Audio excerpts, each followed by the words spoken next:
Hi, welcome to 40 Cray, the podcast by a couple of 30-something dudes whose adult lives and responsibilities have not yet eclipsed their zeal of stupid nerdy shit. From Warhammer to video games to funnel cakes. If it's your fandom, we're your tandem. Dude, how good would a funnel cake fandom be? I could really go for a funnel cake. You know how they have people who follow like the McRib around the country? Mm-hmm. There's probably weird people that follow carnivals just to eat them. I don't blame them. Yeah, they're pretty good. Fried. What do you put on your funnel cake? There was one time we got a funnel cake sundae. They put soft serve ice cream and chocolate sauce and whipped cream. Good news, man. If you eat a couple of, be diabetic and we'll have something to talk about. Type 2, here I come. Of course, I think this is the first time people are going to see our faces. Hopefully this doesn't lower our viewership count. Well, I mean, you can't go lower than 0, so. Maybe if we could figure out how the video editing works. But I'm Ben, aka LS Demon, and as always, I got Tommy Bones, Bonesaw Miniatures on Instagram. Hello. And Tom, obviously today, what are we talking about again? Today we've got 5 plot holes and inconsistencies in the 40K lore. That's a good one because there's a lot of those. I feel like we're always ragging on 40K, but you know what? Like we said this in the last show. I love it. You know, to be clear, I love it, but that's why I pick on it because I know it so intimately. Right. It's a labor of love. Some kind of labor. Is that the phrase? I don't know. Speaking of labor, I don't know how that's a segue. What are you drinking tonight? This is Brooklyn Brewery Summer Ale. Awesome. Well, I have San Mateo tap water. Delicious. What makes this cool is it's in one of my own glasses because I finally moved into a permanent place and got all my stuff out of storage. Congratulations. Thanks, man. So my sweet pad isn't as cool as your Dungeon of Death, but it works, you know. Because it's like what 4:30 there. It is, yeah. It's 4:30 in the afternoon. It's what 7:30 by you, right? Yeah. And the whole time zone thing. It is crazy that you and I, our voices and faces are like going into space and then coming back down to our computers. Biggest waste of digital fiber ever. I also wanted you and I talked a little bit before this, but you got some pretty sweet models over your top right shoulder there, and I wanted to do so. You know, we're gonna crap on 40K in a minute, so let's take a minute and give some praise where praise is due. Yeah. Actually, this is my latest Instagram post. The one that got double the likes of anything I've ever posted. And I didn't know if it was because of our last episode or if I just started using AOS hashtags and more people like Age of Sigmar. But yeah, I haven't started painting them yet because I've been waiting for some colors to come in the mail. Dexessa and Sinessa. They were a blast to put together. And I'm so proud that I actually got the wings to like line up correctly without a gap in the middle. So that, you know. Maybe in future we should do videos of like Tom paints or Tom puts together. No, it would be very shitty. This is the first time I've had something actually line up the way it was supposed to, without having to gap fill. You know, I mean, you say that, but if I was doing a Ben paints, the only really cool thing at the end of it would be my hand covered in like a rainbow of colors.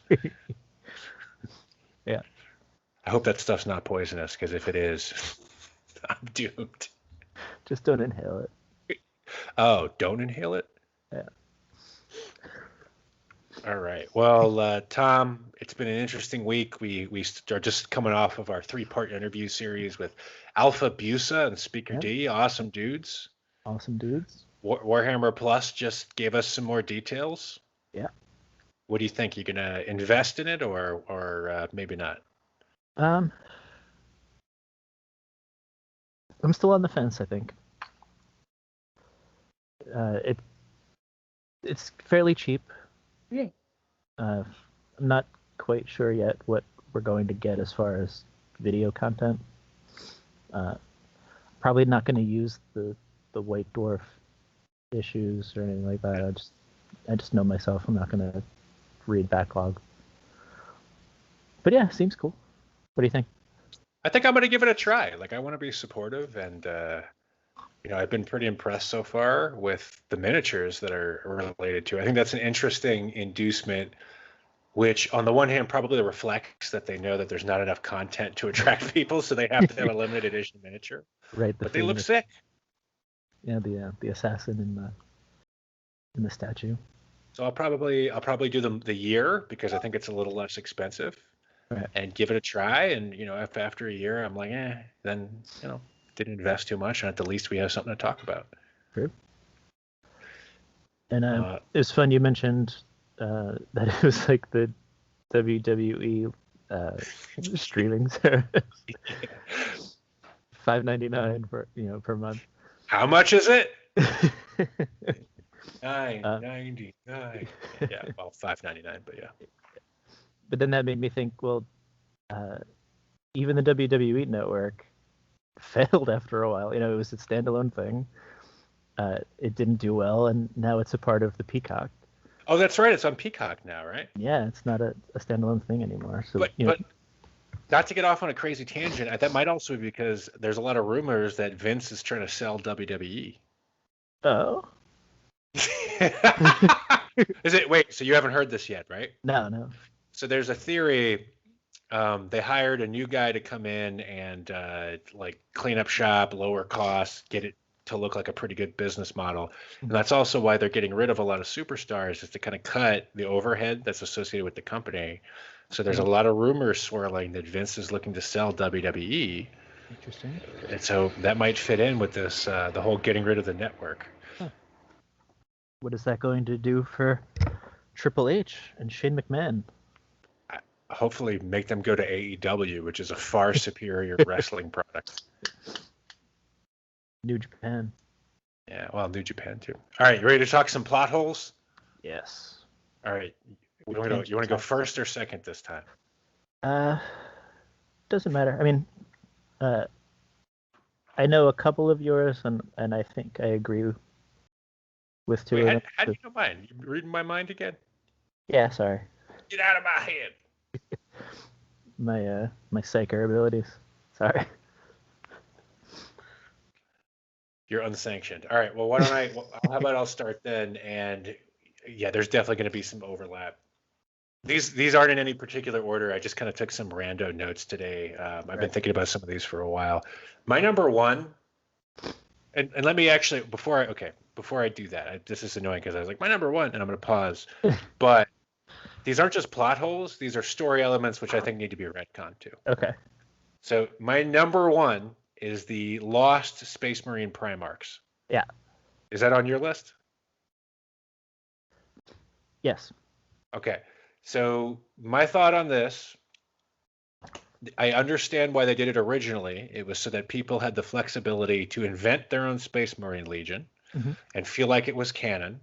I feel like with all the foundings, you can do that now.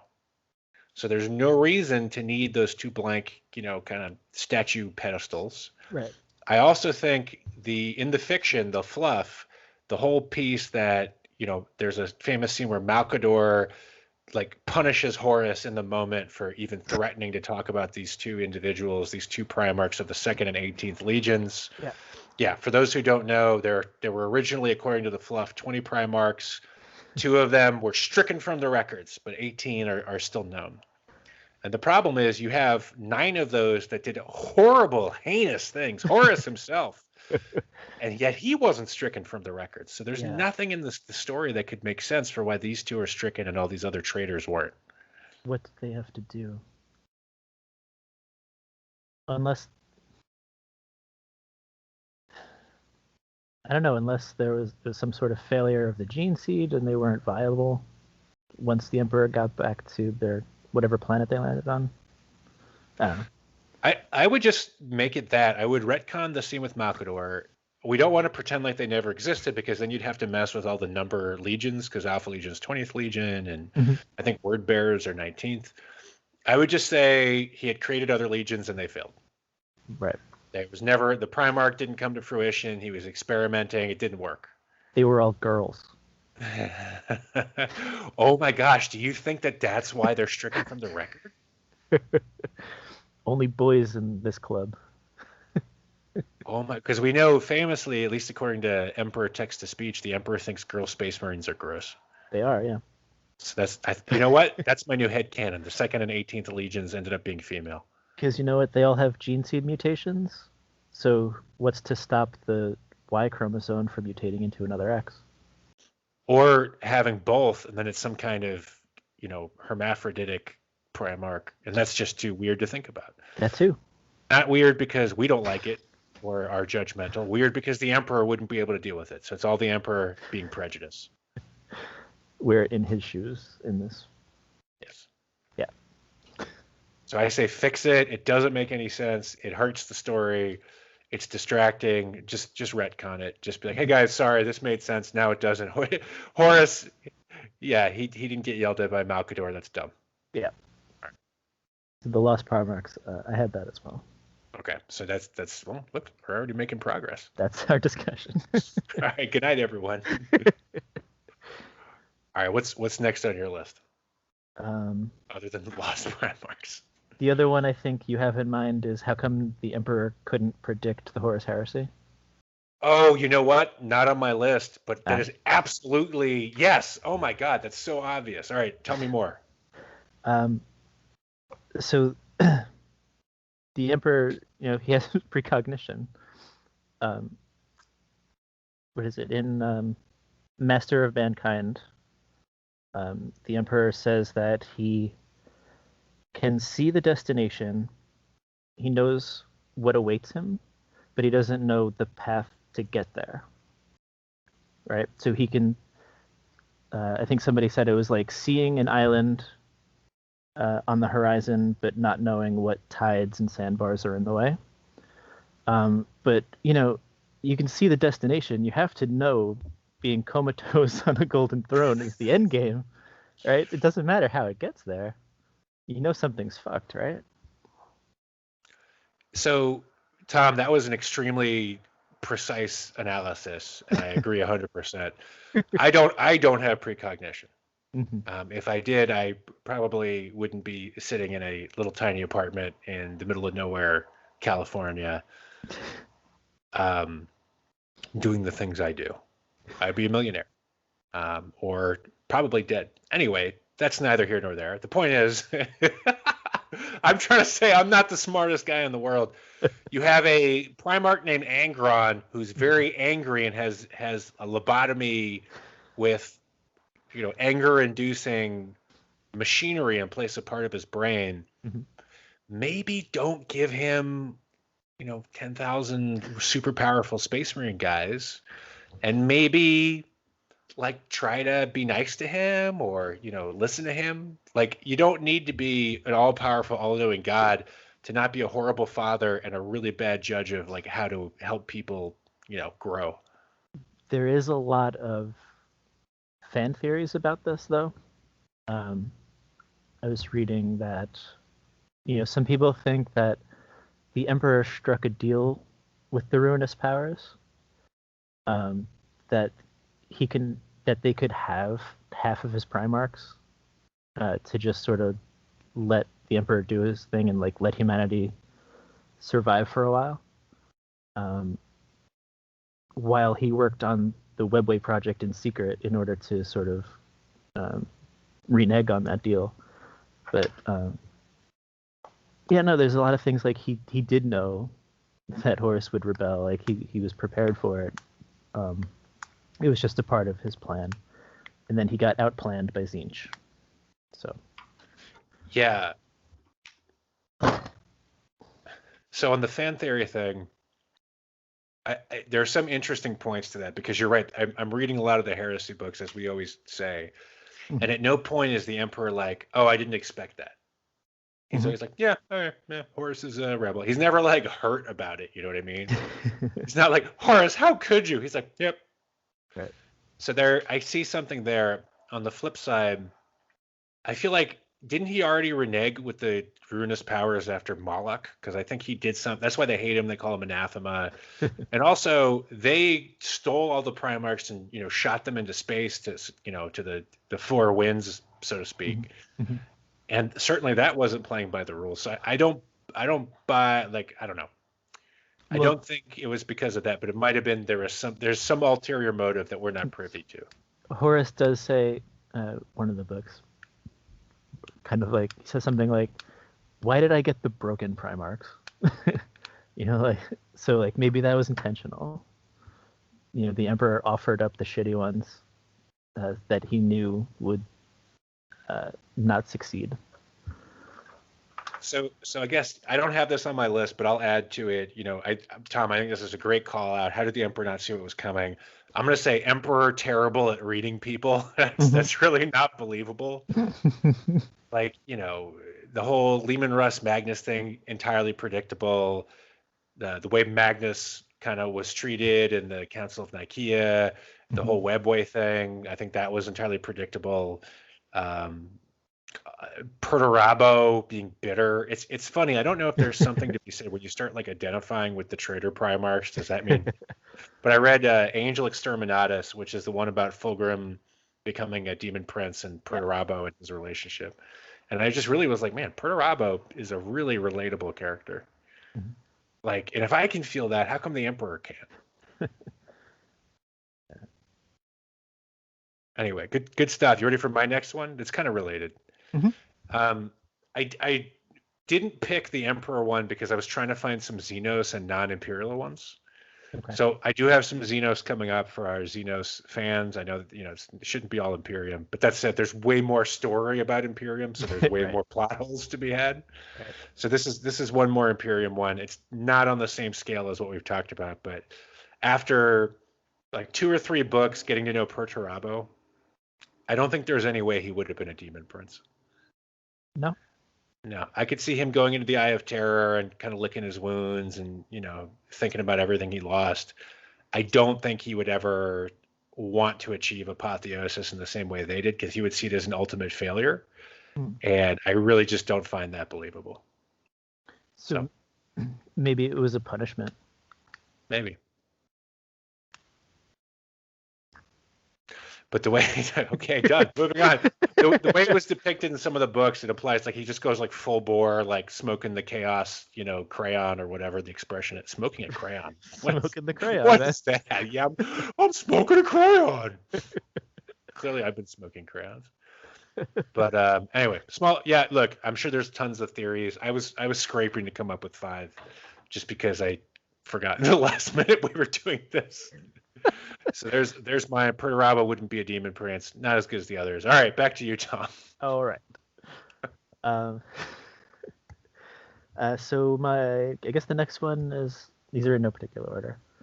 I guess how the Emperor was trying to eliminate religion from the Imperium and be completely secular, except for the cult Mechanicus. They're totally cool. Very glaringly, weird religion with him at the center. Right. No religion. You want to believe in the Omnissiah, go right ahead, because we get tanks from you. You're right. So like Lorgar, I'm gonna like publicly humiliate him and do mean shit. Mechanicus, Omnissiah? All right, that sounds cool. You guys keep doing that. Yeah, that didn't make sense to me. And I'm sure there are reasons. I don't play AdMech. I'm sure they're tolerated at best. I don't know. It's probably reasons I don't know them. It just seems odd. But it's a good point. Like in the beginning, he makes this like agreement with the Mechanicus to kind of let them mostly keep doing what they were doing as long as they're part of his Imperium. But why? Like he crushed everyone else. Why wouldn't he just crush them? And take their technology.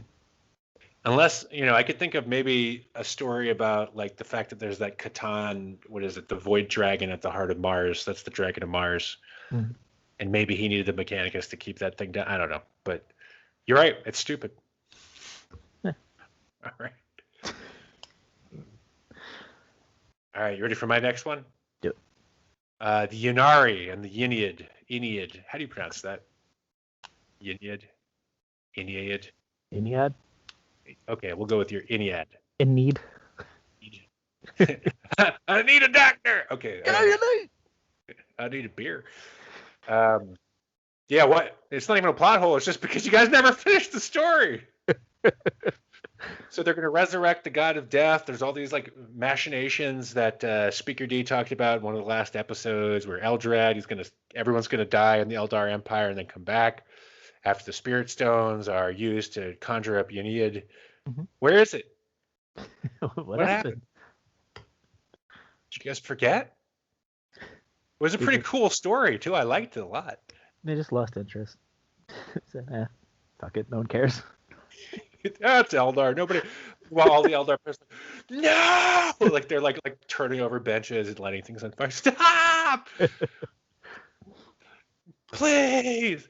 I bet you somebody at Games Workshop like dated somebody who loved the Eldar and then became CEO just so they could be like, okay, everyone, first order of business in the strategic plan, fuck the Eldar. All right, number 2, sir. Yeah. Well, aren't there a lot of Eldar players? You're fired. Okay. Anyone else have questions about Eldar? Who has the coolest story? We'll make that about the Eldar. Only tell half of it and then stop. And then just forget about it. That'll show that bitch. Like, where do you think it would go, though? So, I mean, like, in Age of Sigmar, Marathi got out of Slaanesh, and Slaanesh was briefly imprisoned or defeated or something. Yeah. Like, is that what would happen in 40K? I guess. For originality's sake. All right, cool. All right, so don't forget the Eldar. Tom, what's next for you? Wait, I waited until you took a sip of beer so I could exactly time. Perfect. All right, so the next one on the list. So Abaddon or Abaddon. In the Black Legion trilogy, it's sort of it documents his rise to becoming a great hero of the War Master of Chaos. But in the Siege of Terra novels that were recently released, they've already started that sort of character development for Abaddon, which chronologically is way earlier than it happens in the Black Legion trilogy. So the timelines don't match up. Like, either he becomes, the super badass, War Master of Chaos during the Siege of Terra, or does it happen after he's, licking his wounds, later on? And it's just the same event happening in different timelines that doesn't add up. That's a really good one. I have one on, and by the way, I think you and I looked this up because we had a disagreement. So I say Abaddon, you say Abaddon. I think I looked up and it's like Abaddon. It's like neither of us are 100% correct. So it's just me applying the rules that I think should apply to, but I think the way that it is pronounced, I think it is Abaddon. It's not, well, whatever. It's somewhere in between. I remember because I looked it up, like, because it's a Hebrew word, I think, meaning like death or something, right? So maybe Ezekiel Abaddon means God will strengthen the destroyer in Hebrew. Pretty cool. Yeah.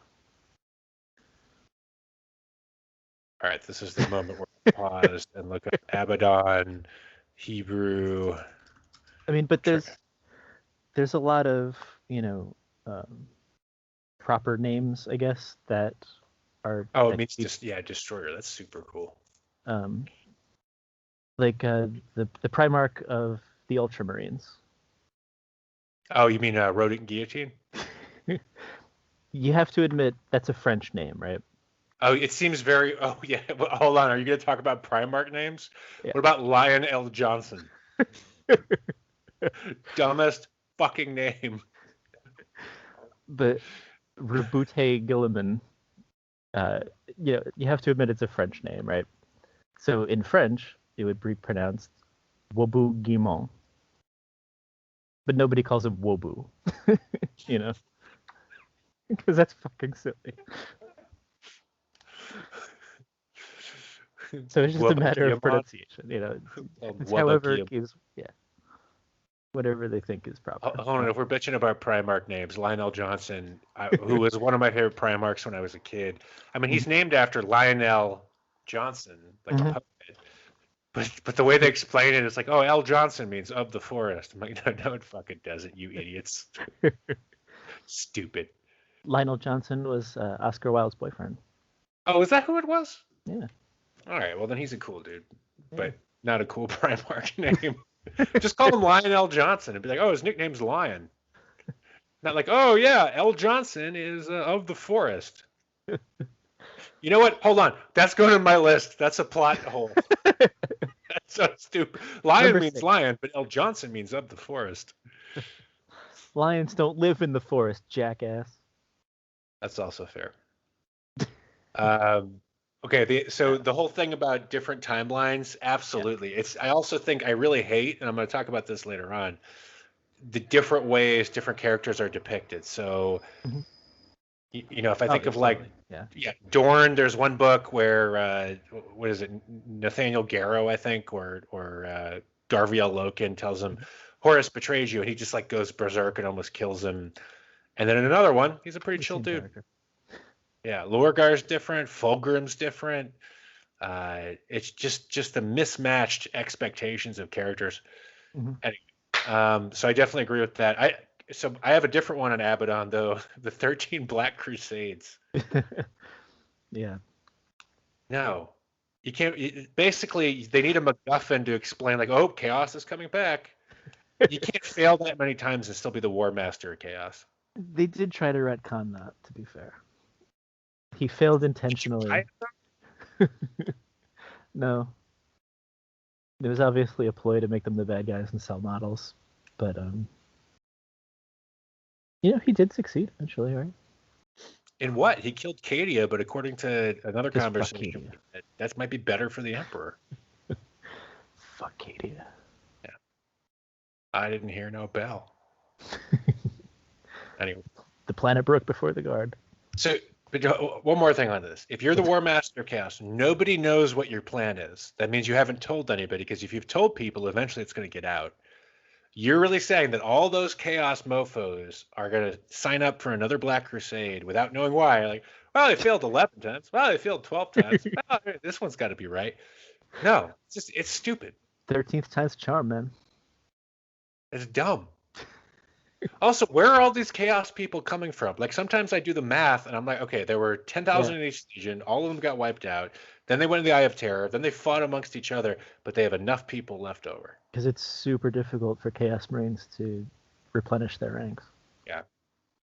As we know in several books, including the horrifying lava, which we're not going to talk. It's too gross. We're not going to talk about it. We've already talked enough about it. All right. What's your next one? I guess that's my last one, right? Number 5? Yeah. So you know how the Dark Angels always got some shit because they didn't show up at the Siege of Terra, and everyone thought that they were heretics because they didn't defend the planet. In the latest Siege of Terra novel, Corswain shows up with half of the Dark Angel force to defend Terra. So how do people just forget that they were there to defend Terra and question their loyalty?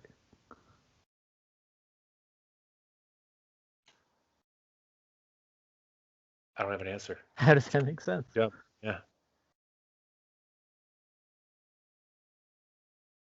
I haven't read that one yet, by the way, so I don't think I even knew that. I think because I honestly, when you said that, I was like, "Oh, really? No, they weren't there." And then you're like, "No, half of them were." I'm like, "Yeah, no, they were there." I remember Corswain showed up to fight like the spaceport, right?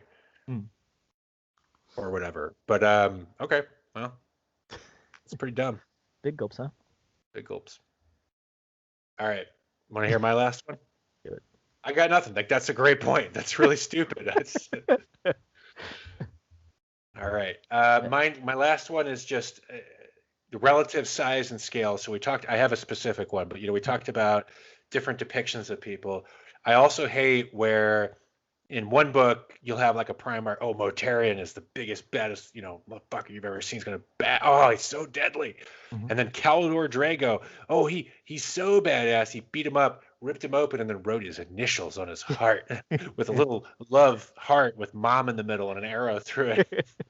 He gave him a tattoo with a ballpoint pen in his sphincter muscles. Drago was here. Or the other one, we talked about like avatars being jobbers or bloodthirsters being jobbers. Right. Or just like in one book, a space marine is like a god. In the next book, they're like, oh yeah, they just killed 50 of them, no problem. It was pretty easy. Another one like Catan, right? They eat stars. That's a lot of energy. Like, do you realize that's more energy than all people have ever used in all of our existence times millions, billions? I don't know.